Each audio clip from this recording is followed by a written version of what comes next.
आज के news decode की शुरुआत कर रहे हैं एक अहम खबर, बल्कि खबर के एक बड़े अपडेट के साथ।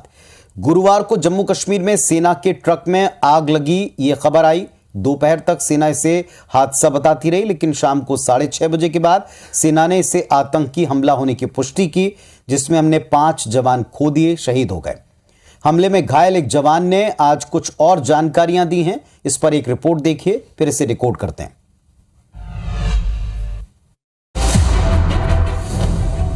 गुरुवार दोपहर तकरीबन 3 बजे सेना के 3 वाहन जवानों को लेकर राजौरी पुंछ नेशनल हाईवे पर भीमबेर गली से पुंछ की तरफ जा रहे थे। मौसम तेज बारिश का था, जिससे विजिबिलिटी काफी कम थी। इसी का फायदा उठाकर तकरीबन 7 आतंकियों ने रॉकेट प्रोपेल्ड ग्रेनेड अटैक किया। आतंकियों ने घात लगाकर एक वाहन को घेर लिया, ग्रेनेड फेंके और करीब 50 राउंड फायर किए, जिससे वाहन में आग लग गई। हमले में 5 जवान शहीद हो गए। इस आतंकी हमले की जांच के लिए राष्ट्रीय जांच एजेंसी NIA समेत 8 सदस्यीय फॉरेंसिक टीम पुंछ पहुंच चुकी है। इसके पहले सुबह बम डिस्पोजेबल स्क्वाड और special operation group SOG team ने पूरे इलाके में सघन चेकिंग की है। इस हमले की जिम्मेदारी peoples anti fascist front PAFF ने ली है। तो जाहिर है इस घटना की संजीदगी से जांच बहुत आवश्यक है। आज हम इस हमले के लिए जिम्मेदार संगठन PAFF, जिसका जिक्र आया था इस रिपोर्ट में, इसे डिकोड कर रहे हैं कि ये कहां से जन्मा है। पहली बात तो ये कि जहां आतंकी हमला हुआ वो भीमबेर गली पुंछ से 90 किलोमीटर और LOC से 7 किलोमीटर की दूरी पर है। इलाके के बेहद घने जंगल और मौसम की वजह से यहां घुसपैठ होना बड़ी आम बात है, क्योंकि माकूल स्थितियां वहां थी। इलाके में 6 से 7 पाकिस्तानी आतंकियों की मौजूदगी के इंटेलिजेंस इनपुट भी हैं। इसलिए पूरे इलाके में ड्रोन समेत स्निफर डॉग ने आज सघन सर्च ऑपरेशन शुरू कर दिया है और कुछ कामयाबियां भी मिली। इनपुट यह भी है कि घुसपैठ आतंकी 2 ग्रुप्स में बंट चुके हैं और किसी खास टारगेट की प्लानिंग में। वैसे इस हमले की जिम्मेदारी peoples anti fascist front PAFF ने ली है। इसके बारे में अब डिटेल आपको बताएं। ये वही संगठन है जो जम्मू कश्मीर से धारा 370 हटाने के बाद सामने आया। ये पाकिस्तान आधारित आतंकी संगठन जैश-ए मोहम्मद का समर्थित ग्रुप है। PAFF आतंकी संगठन अंसार गजवत उल हिंद के मारे गए कमांडर जाकिर मूसा से प्रेरित बताया जाता है, जो कि अल कायदा का बेहद वफादार माना जाता है। ये सारे इनपुट्स बताने के लिए काफी हैं कि इस संगठन और इसके आतंकियों की घुसपैठ कितनी इंपॉर्टेंट या कितनी गंभीर हो सकती है। उनका पकड़ा जाना या मारा जाना बेहद जरूरी है और इसीलिए सघन सर्च ऑपरेशन की शुरुआत आज सेना ने कर दी। चलिए, सोशल मीडिया को आप और हम लाख कोस लें, लेकिन इसके प्रचार प्रसार और इसकी सक्रियता ने कई दफा बड़े बड़ों को फौरन आईना दिखाने का काम किया है। सोशल मीडिया के एक छोटे से वीडियो ने कैसे देश की नामचीन बैंक सिस्टम के साथ देश की वित्त मंत्री तक को भीतर तक झकझोरा, ये इस खबर में आप जान पाएंगे।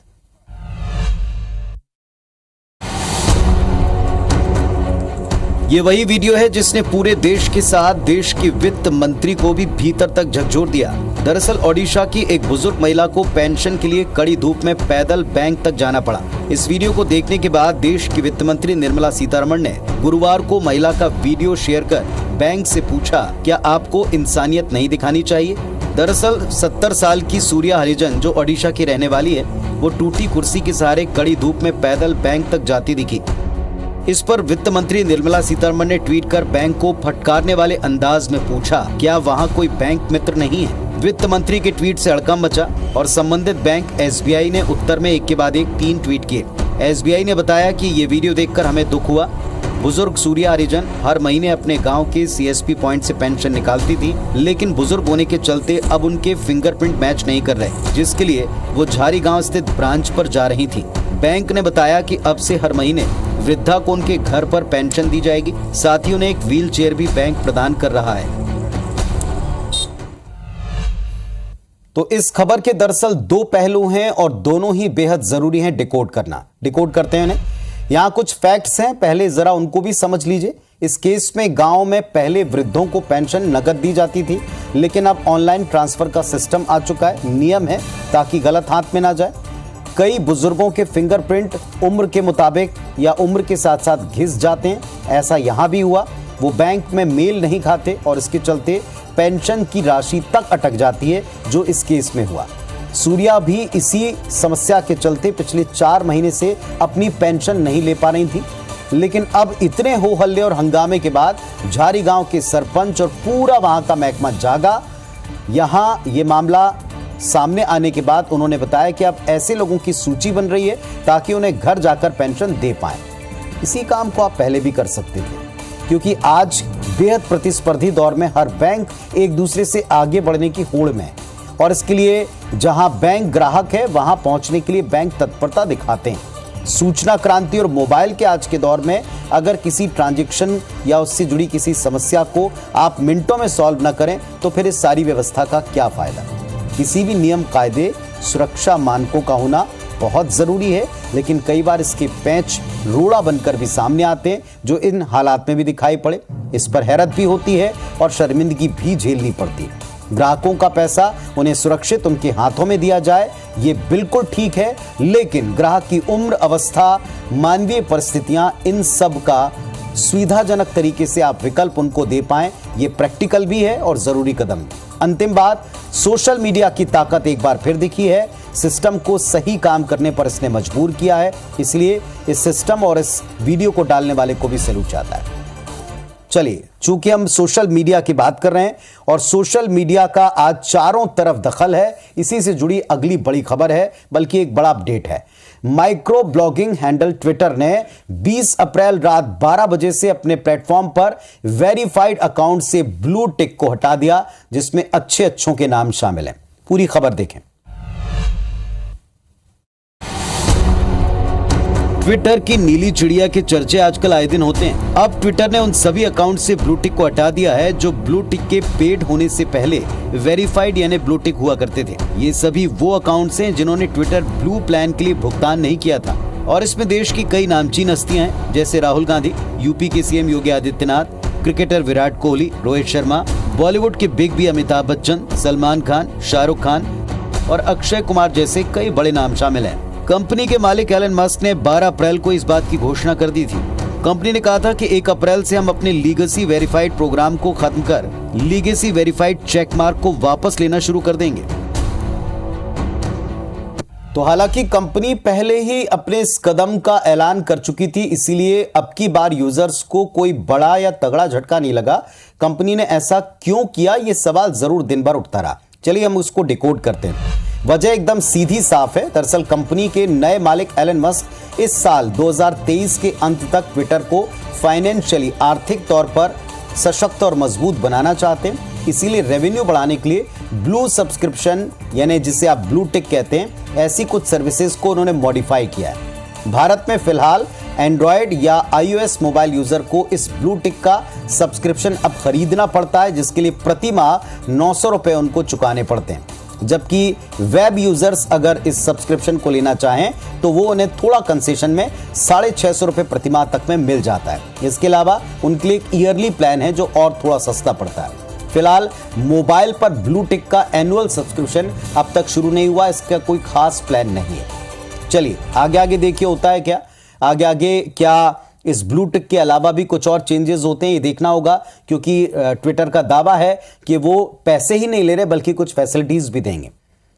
शुक्रवार को दिल्ली में प्रधानमंत्री नरेंद्र मोदी ने 16वें सर्विस डे के मौके पर विज्ञान भवन में आईएएस अफसरों को, उनकी अगली पीढ़ी को संबोधित किया और 33 मिनट की अपनी स्पीच में आईएएस को एक कड़ा संदेश दिया और यह संदेश उनको भी था और पॉलिटिकल पार्टीज को एक टास्क दिया है। देखें इस खबर में।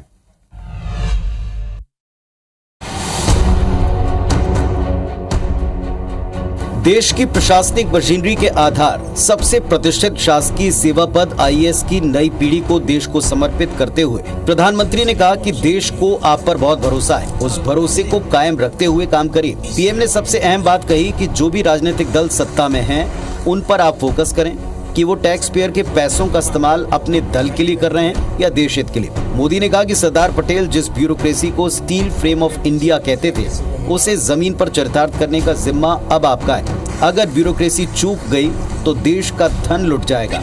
पीएम ने कहा कि देश को आजादी के अमृतकाल तक लाने में उन अफसरों की बड़ी भूमिका है जो 15 से 25 साल पहले इस सेवा में आए थे और अब आप यानी नए आईएएस जो अगले 15 से 25 साल तक सेवा में रहेंगे। 14 के मुकाबले। तो सीधे सीधे कहें तो देश के प्रधानमंत्री ने, जो अपने आप को प्रधान सेवक भी कहते हैं, अपनी स्पीच में नए आईएएस अफसरों को बड़ी मजबूती से सत्ता पक्ष की चौकसी का दायित्व दिया है, जो बहुत जरूरी है और साहसी दायित्व है। आज हम नेशनल सिविल सर्विस डे, जिसके उपलक्ष्य में कई कार्यक्रम देश प्रदेश में हुए, उसके इतिहास को डिकोड करके आपके सामने रख रहे हैं। हर साल की 21 अप्रैल वो तारीख होती है जब देश का राष्ट्रीय सिविल सर्विस डे मनाया जाता है। दिल्ली के विज्ञान भवन में पहली बार 21 अप्रैल साल 2006 को इसका आयोजन शुरू हुआ। ये दिन देश के सार्वजनिक विभागों में कार्यरत अफसरों की सराहना के लिए समर्पित एक दिन होता है। इसे मनाने की शुरुआत स्वतंत्र भारत के पहले गृह मंत्री सरदार वल्लभ भाई पटेल ने 21 अप्रैल 1947 को दिल्ली के मेटकॉफ हाउस में प्रशासनिक सेवा के प्रोफेशनल्स अधिकारियों को संबोधित करते हुए की थी। उसी दिन सरदार पटेल ने अपनी स्पीच में सिविल सेवकों को स्टील फ्रेम ऑफ इंडिया करार दिया था, यानी ढांचे का मजबूत स्तंभ। तब से हर साल 21 अप्रैल को नेशनल सर्विस डे मनाया जाता है और इस मौके पर देश के प्रधानमंत्री ने भी और मध्य प्रदेश में भी मुख्यमंत्री ने कुछ ताकीद की है आईएएस को। चलिए, अब इसका कितना असर होता है और क्या देश की स्ट्रक्चर में इसका परिवर्तन नजर आता है, ये कुछ ही सालों में या कुछ दिनों में स्पष्ट होगा जब ये सब अपनी सर्विसेज पर होंगे। रायपुर नगर निगम कमिश्नर मयंक चतुर्वेदी ने ईद का, जिसका चांद दिख चुका है, इसके मद्देनजर मुस्लिम बहुल इलाकों में विशेष साफ सफाई अभियान चलाने का निर्देश दिया और इस आदेश पर छत्तीसगढ़ बीजेपी इकाई ने आपत्ति उठाई। उन्होंने इस आदेश को बहुसंख्यकों के साथ भेदभाव और सौतेला बर्ताव करार दिया। पूरी खबर देखिए। छत्तीसगढ़ में तीज त्योहार भी राजनीति का जरिया बनते जा रहे हैं। ईद के मौके पर रायपुर नगर निगम ने मुस्लिम बहुल वार्डों में विशेष सफाई के आदेश जारी किए, जिस पर सियासी रंग चढ़ गया। इस आदेश पर बीजेपी ने ट्वीट किया कि ये विशेष सफाई का आदेश काश रामनवमी, नवरात्रि और दीपावली पर भी मिलता। साथ ही ये आरोप भी लगाया कि भूपेश सरकार हिंदुओं के साथ सौतेला व्यवहार करती है। भाजपा के ट्वीट पर कांग्रेस ने भी करारा पलटवार किया। लिखा कि वैसे तो छत्तीसगढ़ की जनता ने एक विशेष सफाई अभियान 2018 में चलाया था, जिससे जनता को काफी राहत मिली। इसके साथ ही कांग्रेस ने पुराने आदेशों की कॉपी ट्वीट कर आईना दिखाने की कोशिश भी की। मुझे लगता है ये उनके चश्मे का दोष है। भारतीय जनता पार्टी को अब चुनाव दिख रहा है, इसलिए ऐसा ट्वीट करके वो ध्रुवीकरण जैसी राजनीति को आगे ले जाने का प्रयास कर रहे हैं, लेकिन छत्तीसगढ़ में ये संभव नहीं है। हम सभी धर्मों का सम्मान करते हैं। स्वच्छता जैसा चाहते हैं वैसा होनी चाहिए, निश्चित रूप से होनी चाहिए, कहीं कोई दिक्कत नहीं है। लेकिन लोग अपेक्षा भी करते हैं, यदि ईद अच्छी हो तो दिवाली भी अच्छी होनी चाहिए, होली भी अच्छी होनी चाहिए। कि गंगा जमुनी तहजीब वाले प्रदेश में तीज त्योहारों पर इस तरह की राजनीति क्यों? क्या ये सब इसलिए क्योंकि ये चुनावी साल है? तो चलिए, साफ सफाई पर जो सियासी लड़ाई है, इसके मायने को भी जरा आज डिकोड कर लें। पहली बात तो ये कि किसी भी तीज त्योहार पर साफ सफाई हो, उन जगहों पर हो जहां जहां उस पर्व से जुड़े आयोजन होते हैं, तो इसमें कोई गलत बात नहीं। ऐसा होने से किसी को अच्छा ही लगेगा। मसलन अगर ईद है तो ईदगाह के आसपास, नवरात्रि, रामनवमी, दशहरा है तो मंदिर या आयोजन स्थलों के आसपास, गुरु पर्व पड़ता है तो गुरुद्वारों के आसपास साफ सफाई अगर होती, रौनक होती, तो भला किसको दिक्कत है? फिर इस आदेश पर ऐतराज क्यों? क्या इसलिए क्योंकि चुनावी साल है और तुष्टीकरण के आरोप को बल देने के लिए यह आग में घी का काम करेगा? गलत वाकई तब होता जब नवरात्रि और दीपावली पर कोई सफाई ना होती, ना दिखती। अगर ऐसा होता तो क्या संबंधित बहुसंख्यक वर्ग इस पर चुप बैठता, खामोश रहता? एक और बात, भला ऐसा करके बड़े वर्ग की नाराजगी का जोखिम निगम या शहर सरकार क्यों मोल लेगी? वैसे जनता इतनी भोली भी नहीं है कि इस तरह की सियासत को, उसके पीछे की गंदगी को समझ ना पाए। चुनावी जीत के लिए पैंतरेबाजी एक हद तक जायज लगती है, लेकिन समाज में वैमनस्यता की कीमत पर क्या ये उचित है, ये दलों को भी सोचना है। जनता तो खैर वक्त आने पर ऐसी सफाइयां करती ही रही। आज एक बार फिर से राम राज्य की चर्चा छिड़ी। मंच था भोपाल का। कार्यक्रम में मुख्यमंत्री शिवराज सिंह चौहान ने मंच से अधिकारियों को राम राज्य की परिभाषा बताई। रिपोर्ट देखें। जनताओं के कलेक्टर से मिलना बड़ी बात होती है। हमारे यहाँ तो हर मंगलवार जनसुनवाई करते हैं, कलेक्टर हो, एसपी हो। हम लोगों ने कार्यक्रम का क्रियान्वयन का स्वरूप ही ऐसा बना दिया कि बिना जनता के हम चलते ही नहीं। सीएम शिवराज ने अफसरों को ये नसीहत भोपाल में सिविल सर्विस डे पर आयोजित कार्यक्रम में दी। इस दौरान मुख्यमंत्री ने राम राज्य की परिभाषा भी बताई। निश्चित समय पर बिना लिए दिए सेवाओं का बेहतर लाभ मिले। सीएम शिवराज के राम राज्य की परिभाषा पर कांग्रेस ने तंज कसा है। राम राज्य कोई ला सकता है तो हनुमान भक्त ला सकता है, और हनुमान भक्त है मध्य प्रदेश में इस समय कमलनाथ जी। संवैधानिक मूल्यों पर चलने वाला ही राज्य राम राज्य की ओर बढ़ता है, चलता है, और यही बात मुख्यमंत्री आदरणीय शिवराज जी कह रहे हैं। वैसे मुख्यमंत्री ने इशारों में कमलनाथ को उनके उस बयान का जवाब दिया जिसमें उन्होंने अफसरों को 6 महीने बाद देख लेने की धमकी दी थी। तो सिविल सर्विस डे के मौके पर देश के प्रधानमंत्री ने एक बड़ी ड्यूटी दी है कि आप सत्ता पक्ष की चौकसी करें। तो मध्य प्रदेश के मुख्यमंत्री ने कहा है कि हमारा स्ट्रक्चर ही जनता को साथ लिए बिना पूरा नहीं होता, इसलिए आप भी ध्यान रखें कि अगर आप बिना लिए दिए काम करते हैं तो यही राम राज्य है। लगता नहीं कि इस साल कम से कम राम राज्य का जिक्र पीछे रहेगा, नई नई परिभाषाएं सामने आएंगी। वैसे 2023 का जिक्र चला है तो इसके अंत में एमपी में चुनाव है और इसमें सबसे बड़ा सत्ता पक्ष के लिए रोड़ा हो सकता है विंध्य, और इसके लिए बीजेपी का प्लान अब सामने आ चुका है। देखें। एन चुनाव से पहले मध्य प्रदेश की सियासत में पृथक विंध्य का शोर फिर सुनाई दे रहा है। 17 से बीजेपी विधायक नारायण त्रिपाठी इसके सबसे बड़े अगुवा बने हुए हैं। बीजेपी विधायक ने पार्टी से बगावत कर नई पार्टी के गठन का ऐलान भी कर दिया है। बीजेपी अब तक नारायण त्रिपाठी को लेकर कोई फैसला नहीं ले सकी। ऐसे में पीएम मोदी 24 अप्रैल को विंध्य के दौरे पर आ रहे हैं। माना जा रहा है कि पीएम मोदी के दौरे के दौरान बीजेपी इस मुद्दे को शांत करने की कोशिश करेगी। बीजेपी प्रधानमंत्री मोदी के स्वागत की तैयारी में जुटी है तो कांग्रेस भी इस पर निगाह बनाए हुए है। सरकार बता दे कि उस विंध्य के विकास के लिए जिसने आप पर विश्वास किया था, आपने उस विश्वास का प्रत्युत्तर कितना दिया है। भारतीय जनता पार्टी मध्य प्रदेश उनका लगातार साधुवाद करती है, चाहे विंध्य हो या बुंदेलखंड, चंबल और ग्वालियर का अंचल हो या मालवा निमाड़ का, कोई भी क्षेत्र अछूता नहीं है। हर ओर प्रधानमंत्री जी मोदी सरकार लगातार मध्य प्रदेश को सौगातें दे रही है। 24 अप्रैल को राष्ट्रीय पंचायती दिवस पर प्रधानमंत्री मोदी विंध्य को कई विकास कार्यों की सौगात देंगे।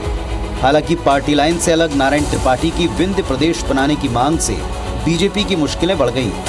ऐसे में विंध्य की बिसात जीतने बीजेपी ने अपने सबसे बड़े चेहरे प्रधानमंत्री मोदी को चुनाव से पहले मैदान में उतारा है कि अमित शाह के दौरे के 2 महीने बाद अब पीएम मोदी आ रहे हैं। इन हालात में क्या पीएम मोदी का विंध्य दौरा बीजेपी के लिए संजीवनी साबित होगा, ये सबसे बड़ा सवाल है। तो साफ है कि अब की बार बीजेपी विंध्य को लेकर कोई रिस्क लेने के मूड में नहीं है। क्यों ऐसा, जरा विंध्य का सियासी गणित क्या है इसको डिकोड कर लेते हैं आज। सबसे पहले विंध्य का सियासी गणित आप अगर समझें तो विंध्य क्षेत्र में 7 जिले आते हैं और अंचल में 30 विधानसभा की सीटें हैं, जिनमें फिलहाल बीजेपी के पास 25 सीटें हैं, कांग्रेस के पास महज 5 हैं। लोकसभा की 4 सीटें और चारों पर बीजेपी काबिज है। फिर बीजेपी चिंतित क्यों है? दरअसल 2018 और 2019 के चुनाव में विंध्य ने बीजेपी को बम्पर सपोर्ट और सीटें दी। इसके बाद भी जिन इलाकों की सरकार और संगठन में उपेक्षा के सबसे ज्यादा आरोप और असंतोष रहा, उसमें विंध्य और महाकौशल का नाम सबसे ऊपर आता है। उस पर अलग विंध्य की मांग ने सदा से बीजेपी को और कांग्रेस को थोड़ा असहज किया है। जाहिर है बीजेपी मिशन 23 और 24 के लिए कोई रिस्क नहीं चाहती। विंध्य क्षेत्र में राजनीतिक उथल पुथल को लेकर पार्टी हाईकमान चिंतित है और इसीलिए उन्होंने अपने सबसे बड़े शत्रप को उतारा है। अब देखते हैं इसका असर क्या होगा। तो आज के न्यूज डिकोड में बस इतना ही। कल पुनः आपसे इसी मंच के ऊपर मुलाकात होगी। हफ्ते के सबसे बड़े टॉपिक को डिकोड करने के लिए मुलाकात इसी मंच पर आपसे इसी समय करेंगे। तब तक परिवार को और अपना ख्याल रखें। नमस्कार, शुभ रात्रि।